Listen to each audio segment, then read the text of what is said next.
Здравствуйте, уважаемые товарищи! Мы продолжаем цикл наших передач о героическом эпосе Манассии, на основе которого я написал пятитомный роман на кыргызском языке.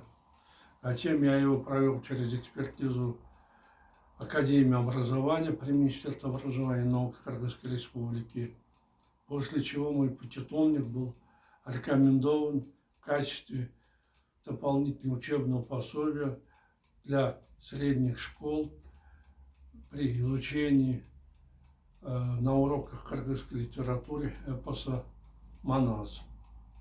Затем я перевел свою книгу на русский язык, тоже его провел через экспертизу, и она также рекомендована, эта версия, для школьников в качестве дополнительного учебного пособия.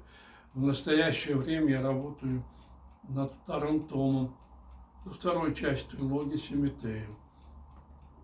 Чтобы популяризировать и дальше эпос, я открыл специальный интернет-сайт epos-manas.com, где желающие могут приобрести электронную версию книги на кыргызском и на русском языках. Кроме этого, чтобы дать возможность потенциальным читателям узнать, что за книгу я написал, я открыл вот этот специально YouTube-канал, и в течение уже нескольких дней рассказываю об опыте, о своем романе. Но в предыдущей передаче я рассказывал о выдающемся монаще Саякбае Каралаеве, поведал кратко о его биографии и обещал рассказать, от чего он начал петь, стал сказителем. Согласно его собственным воспоминаниям, значит, он в возрасте 16 лет, когда жил на берегах Сыкуля, однажды он вместе со своим другом Калжиром начал, значит, во время поста мусульманского Рамадана, пошел вместе с Калжиром в одно селение, чтобы петь там народную песню «Джарамазан». И, получив все подарки, они обратно вернулись домой. И в это время Саякбай в одном месте начал в одиночку идти, они расстались со своим товарищем. И вот когда он переходил небольшую речушку, он внезапно увидел большой валун, огромный, как юрта. Когда он поравнялся с ним, послышал такой громкий крик, что он от испуга потерял сознание. Придя в себя немного, он поднял голову и увидел, что этот валун превратился в большую юрту. И перед юртой стояла женщина, и она назвалась Каныкеем, женой Манаса, и пригласила его в юрту, чтобы он отведал угощение, которое она приготовила для Манаса и его 40 витязей для предстоящего похода. Ну вот, зайдя в дом, Саякбай начал с одной чаще кушать, хотя там было много блюд, и все они были полностью наполнены мясом и другими яствами. Но он начал кушать только из одного блюда. Каныкей попросила его отведать и других блюд, но он постеснялся, так как у него, значит, были прохудившиеся сапожки, и он стеснялся показать свои голые пятки Каныкею. Внезапно что-то вспыхнуло, и белая юрта исчезла. Он, когда скочил Саакпай с места, то увидел перед собой огромного человека, мужчину, который восседал на белом огромном коне. Он представился как Бакай, дядя, двоюродный брат Манаса, и он сообщил, что они уступают в поход. И тут же добавил Саакпай, что он через 6 лет станет сказителем эпоса Манас, и предложил протянуть ему руку, чтобы он мог ему дать честные припасы. Ну, Саакпай протянул свою руку, и Бакай насыпал в него пшено. Ну вот когда он попытался съесть Саакпай это пшено, он вдруг превратился в песок, и он не смог проглотить его. И тогда Бакай крикнул: быстрее глотай все. И он, испугавшись, проглотил полностью этот песок. После этого он также, Бакай, показал Саакпаю Манаса и Алмамбета, а затем и богатыря Чувака. А они все, значит, когда пристали перед ним, поочередно Бакай познакомил Саакпая со всеми 40 витязями Манаса. В конце они все дали ему своего благословения, Саакпай, и мчались вдаль. И после этого Саакпай полностью пришел в себя, не мог понять, то ли все это ему приснилось, то ли все это ему привиделось. И после этого он начал рассказывать Манас. Конечно, он не сразу, вот, как я говорил, у него были наставники, с их помощью он начал учить Манас. Но до этого толчком для того, чтобы он стал сказителем, чтобы у него появилось желание рассказывать эпос, стал именно этот то ли сон, то ли знамение. Ну а потом, когда он служил в армии, в рядах Красной Армии, ему снова приснился Алмамбет, богатырь Алмамбет, вследствие чего Саакпай полностью избрал своей профессии сказительское искусство по эпосу Манас. И, значит, по воспоминаниям очевидцев, свое увлечение, свое призвание он сохранил до конца своей жизни.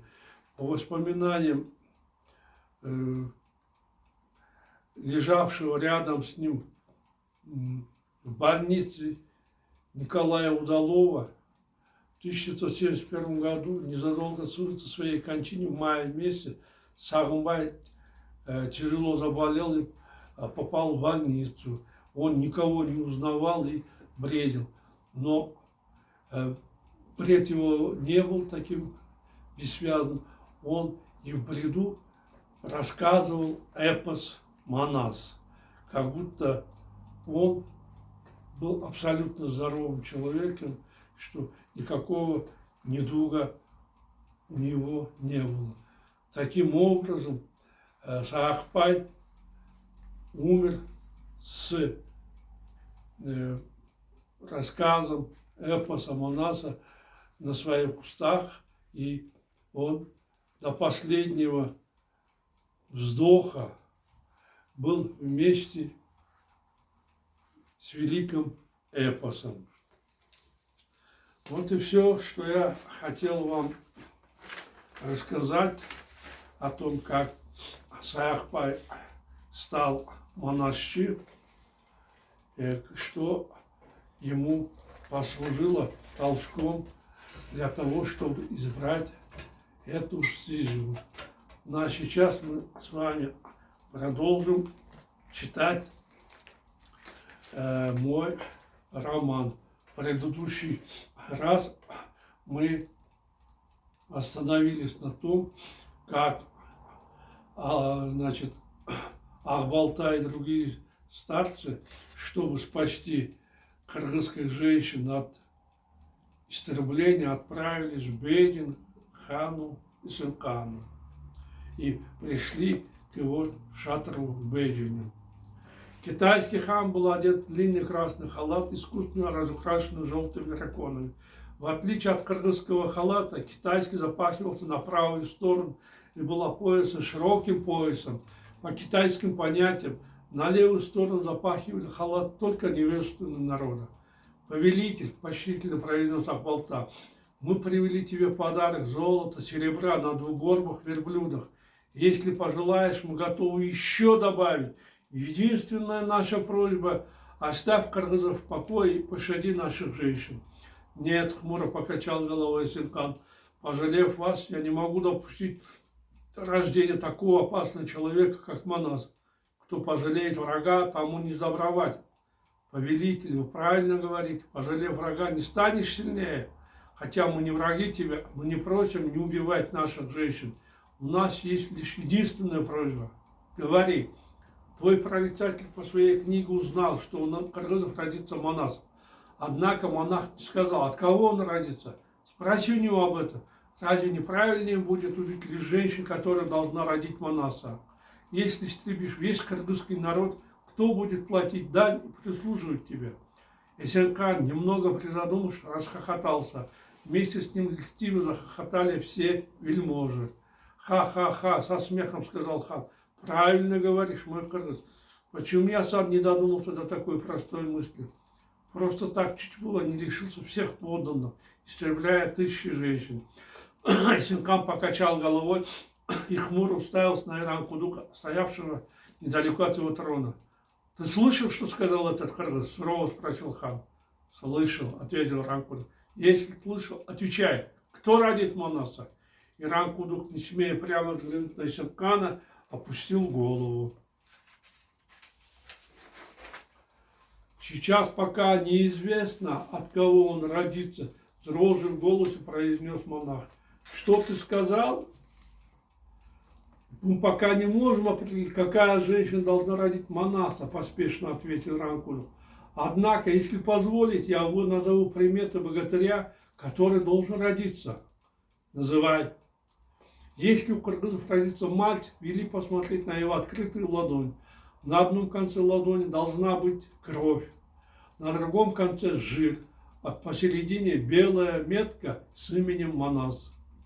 Есенкан, задумавшись на некоторое время, обратился к вельможам. «Слушайте мой приказ», — сказал он, — «с сегодняшнего дня убийство кыргызских женщин прекратить. Однако пусть они живут не отдельно, соберутся по 5 домов в одном селении. На каждые 5 домов поставить по одному монаху, который должен пересчитать всех беременных женщин. После рождения мальчика исследовать их ладони. Если найдут Манаса, пусть немедленно отправят его ко мне». Стояла холодная погода, и с неба моросил противный мелкий дождь. Холодный ветер с гор заставлял еще больше мерзнуть вышедшего наружу человека. И он спешил вернуться обратно. Не думая о холоде снаружи, расположившись вокруг скатерти, поедая мясо и выпивая кумыс, сидят гости Жак, Ах-Балта, Адылбек и Шахпай. Им расторопно прислуживают 2 слуги. Если у кого заканчивается мясо в тарелках или кумыс в чашах, слуги тут же наполняют их. заметив, что Жак освободилась чаша от кумыса, худощавый жрец тут же направился к нему. Наполнив чашу, он молча удалился. Сделав пару глотков кумыса, протерев усы бороду, Жаков обратился к гостям. То, что я искал на небесах, нашел на земле. Довольно, произнес старик. По прошествии 9 месяцев после пира Чаирда понесла, а теперь она вся светится, стала особенно красива. Но после этого для меня настал настоящий конец света. Почему? Удивленно посмотрел на Жака Падлбек, перестав жевать сочный кусок баранины. Представленный к нам монах Калмаков стал после этого безвылазно обитать у меня в Аиле. Правда, говорит Жаков, кивнул Ахвалта. Этот негодяй вынюхивает все вокруг, каждый дом заходит. Жак горестно вздохнул, покачал головой. Когда пришел монах, я подарил ему скота и накормил до отвала, сказал он. Изготовил водки из кумыса, наполнил ею бурдюк и дал ему нести с собой. Если монах родится у меня, постараюсь любым путем сохранить его целым и невредимым. Надеюсь, что если его не убьют, монах отомстит за кыргыза, защитит интересы своего народа. Да, Жаков поддержал его Ахвалта.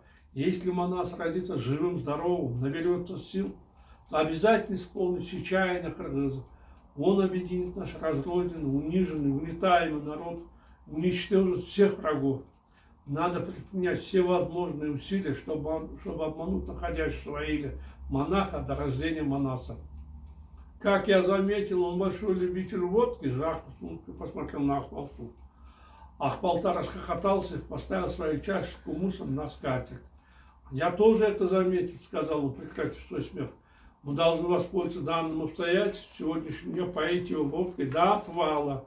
Давайте ему все, что он не попросит, ни в чем не отказывать, всем обеспечить, превратиться в самых близких его друзей. Монах от водки должен забыть не то, что чужое, но даже свое имя. Притворяя этот план в жизнь, Жаков стал уделять калмакскому монаху еще больше внимания. С утра до вечера, угождая им, он кормил мясом, поел водкой монаха, сколько его душе угодно было. В это время у Жака неожиданно появилась большая проблема. У Чаирды начался талгак, желание у женщин беременных. Она захотела тигриного сердца. Ее душа не принимала ни меда, ни сахара, ни другой пищи.